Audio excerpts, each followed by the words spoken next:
So guys, nakarating na ako dito sa Dubai. Hindi ko na na-video yung pagkikita namin ni paring William at biglaan. Tapos nagkainuman na. Tapos alas 4 ng umaga umalis na ako. Kaso walang biyahe papuntang Sharjah o Dubai. So naghintay ako ng napakahabang oras dun sa bus terminal hanggang sa may bumiyahe hanggang dito sa Ibn Battuta. Kaso pagtigil niya dito sa Ibn Battuta, ayun, stranded na. Lahat ng pasahero stranded. Hindi na alam kung saan na pupunta. So siguro maglalakad-lakad ako ng malayo. Titingnan-tingnan ko kung saan ako pwedeng makasakay. Makikita niyo yung mga tao stranded. So titingin-tingin ako dito. Sobrang baha kasi kaya walang biyahe. Walang biyahe ng tren, walang biyahe ng bus. So limitado yung biyahe. Siguro within the city lang o dun sa mga lugar na walang baha. Pero sa Abu Dhabi parang hindi umulan, hindi naman binaha sa Abu Dhabi. Dito lang sobra sa Dubai at saka sa Sharjah. So sana may makita ako dito pwede kong masakyan. Kasi malayo pa ako, Sharjah. Hindi na rin ako nakapasok sa trabaho kasi yun, ararating ko nga lang lalakad pa ako. So guys, wala tayong choice. Lalakarin natin tong Sheikh Zayed Road. Yung may bantayan ng kalsada. Lakad tayo. Lakad tayo sa highway. Sabay tayo sa kanila.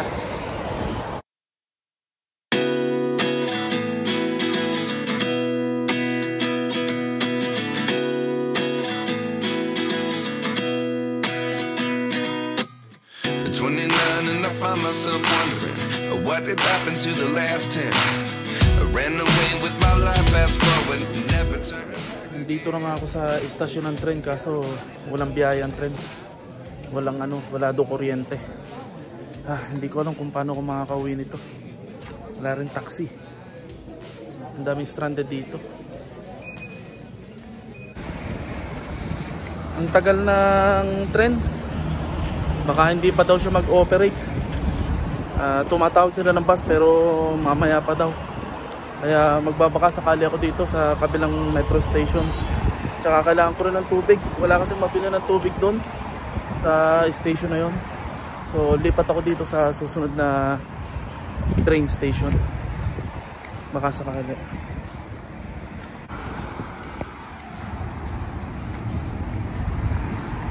Medyo malayo din pala tong metro station na to. Malayo pala lalakarin ko.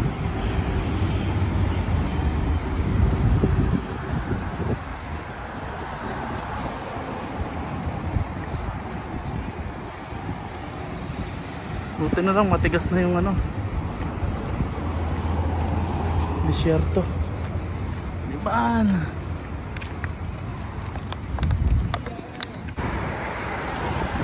Ang init maglakad.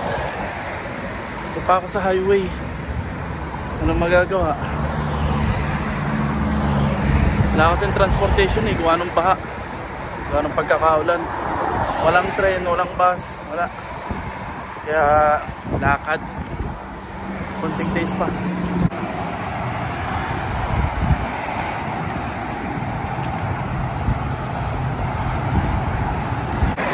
Wala akong masakyan. Baka sakali ako may tumigil na taxi. Kaso wala rin naman taxi. Init.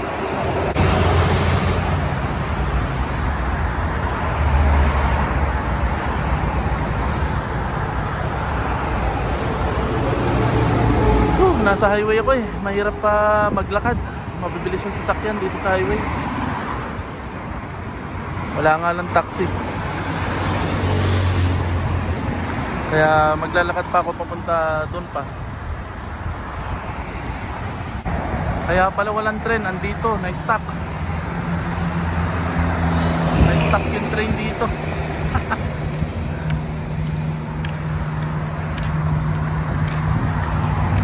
Kaya pala walang tren Napahura yata itong tren siguro baha din dyan sa Riles. Wala. Matigil ang tren.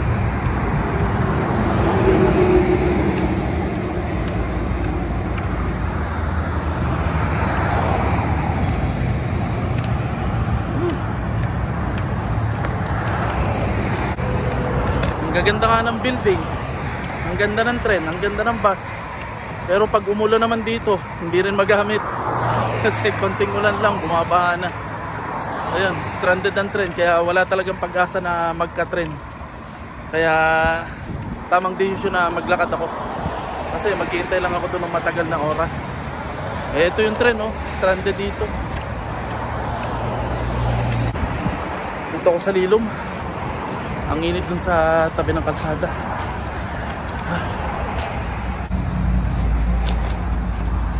Medyo malayo pa nga aking lalakarin. Doon pa, doon. Bako pa roon. Ang dami rin naglalakad eh, oh. Mga egoy. May Pilipino rin. Wala kasi masakyan.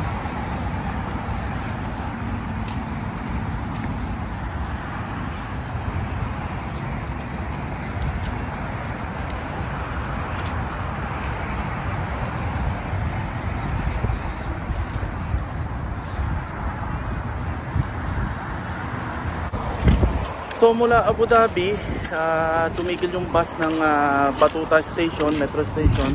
So mula Batuta Metro Station, nilakad ko hanggang Jebel Ali Metro Station. So nagpahinga ako ng konti doon, nagbaka sakali, baka may metro o bus, pero wala. At ngayon, nilakad ko mula Jebel Ali Metro Station, nandito na ako sa DMCC Metro Station. Medyo malayo na rin yung nararating ko. Ay. Ito na siya. DMCC.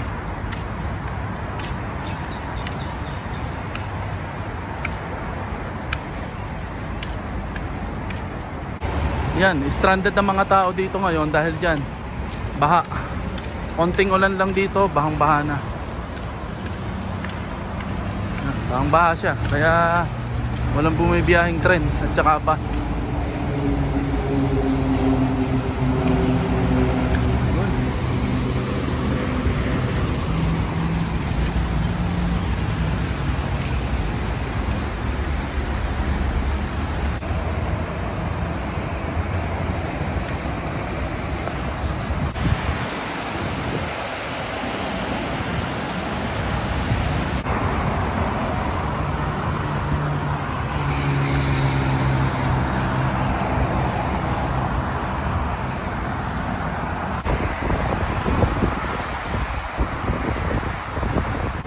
So from DMCC Metro Station, andito naman ako sa may Sobha.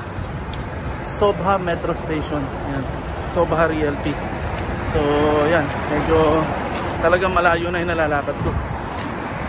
Nakakailang metro station na ako. Yan siya.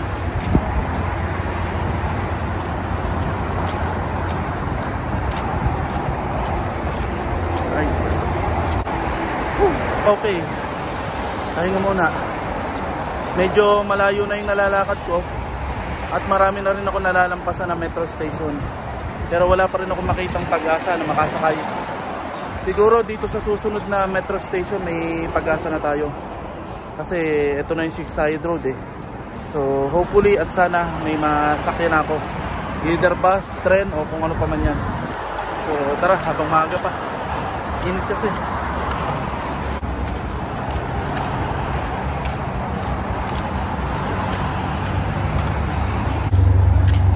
Guys, tinan nyo, may nalunod na taxi. Paano kaya ito napunta dito? Siguro naka-parking, tapos inabutan ng baha.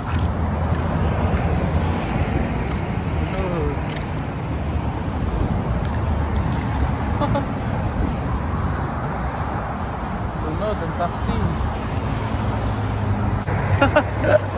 Lunod yung taxi sa baha.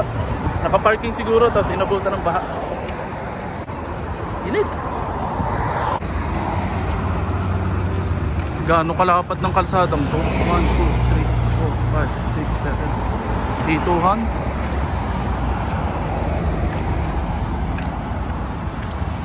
Malapit na ako sa susunod na metro. Okay, metro to. Okay guys, andito naman ako sa Al Khail Metro Station. Al Khail na ako. Mukhang walang tao. Okay guys, wala ring tao dito sa metro station na to. So diretso tayo, baka dun sa kabila meron. Wala, sarado din. So guys, ang susunod na metro station ay Internet City Metro Station. So Internet City Metro Station na tayo. From IBN Batuta hanggang dito na ako, Internet City. So hopefully sana may masakyan ako dito. At pagod na rin ako, hanggang dito na lang siguro yung lalakarin ko. Maghahanap na ako ng taxi. Pero tren wala pa. Bus may nakikita na ako. So kita-kits na lang mamaya. Pagod na ako eh.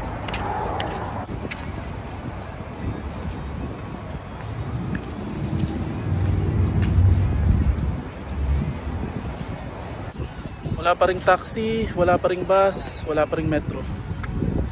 Pagod na ako. Wala pa rin masakyan. Hintay-tay lang ako ng konti.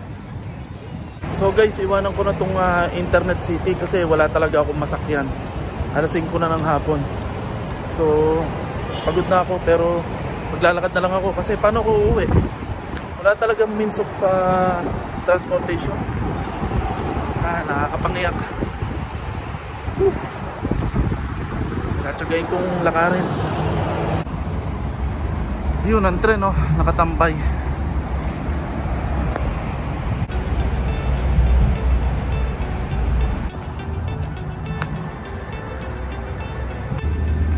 Ito yung mga tren, oh, nakatambay. Pa isa.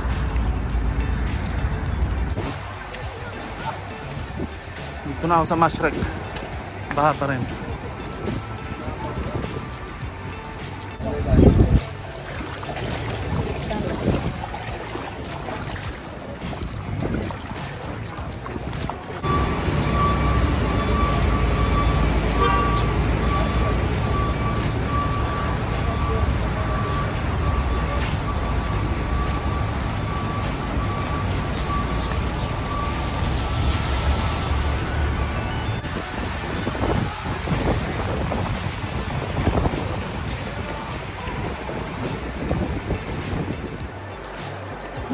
Alright guys, umabot na ako sa Kempinski Hotel sa Mall of the Emirates. So nandito na ako ngayon sa Mall of the Emirates Metro Station. From IBN Batuta to Mall of the Emirates.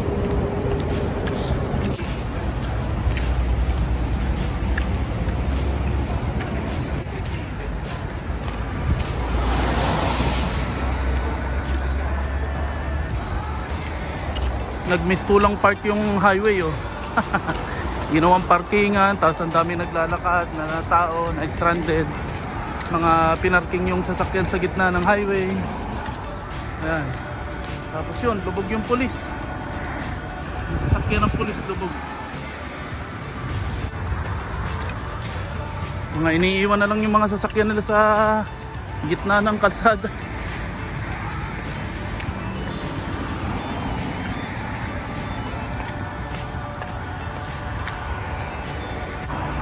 Itong isa, nabahura na dito. Tsaka yun, yung tren, nabahura sa taas. Hindi naandar.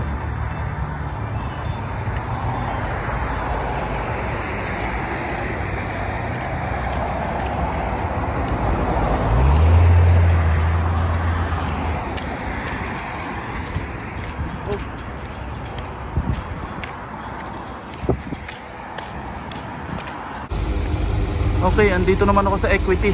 So, Equity na to. From IBN Batuta. Tapos, dito na ako sa Equity. Upo muna ako. Sobrang pagod ko na.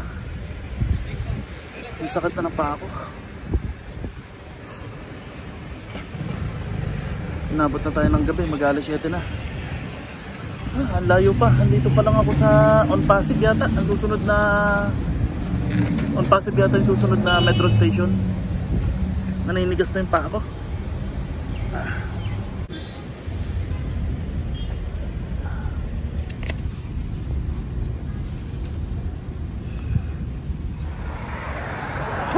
Ginabi na ako paglalakad sa highway. Ay nako, ang layo pa. Sakit na ng paa ko.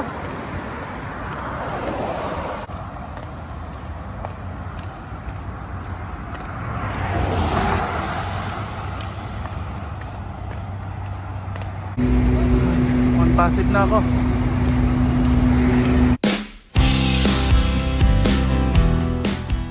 Okay guys, magandang araw sa inyong lahat. So hindi na ako nakapag-video after noon kasi pagod na ako. So yun nga, paglalakad ko nakarating ako ng Business Bay. So from Ibn Batuta to Business Bay, nilakad ko. Pagdating ko ng Business Bay, nakakita ko ng car lift na Pakistani. So yun, awa ng Diyos, nakasakay ako ng car lift. 60 dirham mula doon sa Business Bay papunta sa kapatid ko. So doon muna ako nakitulog sa kapatid ko. At yun, nilagnat ako sa sobrang pagod at sa sobrang exhausted ko. Nilagnat ako.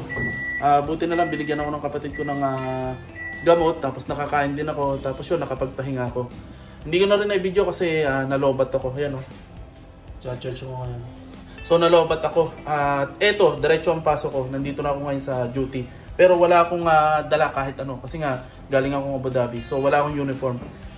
Nanghiram ako dun sa kasamahan ko. Maya-maya nandito na siya. So hopefully, meron akong may hiram na pants. Tapos meron yata yung t-shirt sa drawer. So yun na lang yung susuot kong t-shirt na uniform dyan sa drawer. So yun. Kalunos-lunos yung nangyari sa akin. Pero ito, nakasurvive ako. So paano? See you na lang next time. Bye!